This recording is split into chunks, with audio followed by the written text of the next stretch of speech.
دیکھیے اللہ تعالیٰ کی رضا جوئی کے لیے مال خرچ کرنا، اس کی دو بڑی بڑی مدیں ہیں، دونوں کا حاصل ہے اللہ کو راضی کرنے کے لیے پیسہ دینا، لیکن مدیں دو ہیں علیحدہ۔ ایک مد ہے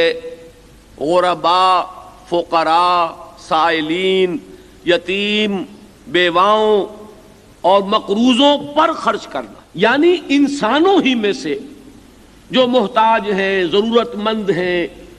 اپنی معاشی کفالت کرنے پر خود قادر نہیں ہے، خود کفیل نہیں ہے، ان کو دینا اللہ کی رضا جوئی کے لیے۔ اس کے لیے اصطلاح ہے صدقہ، سب سے بنیادی اصطلاح، یہی اصل مصرف ہے زکوٰۃ کا۔ اچھا، اللہ کی راہ میں یا اللہ کی رضا جوئی کے لیے خرچ کرنے کی دوسری مد ہے اللہ کے دین کے لیے خرچ کرنا۔ اب اللہ کے دین کے لیے خرچ کر رہے ہیں، پھر ذہن میں رکھیے مقصود دونوں کا ہے کہ اللہ کو راضی کرنا اور اخروی اجر لینا، لیکن اس کے لیے جو آپ نے دیا اپنے ہی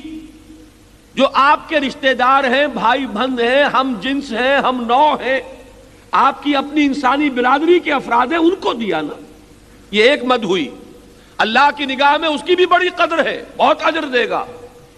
لیکن اللہ کا دین وہ تو اللہ کا ہے، اس کو اگر کچھ دے رہے ہو،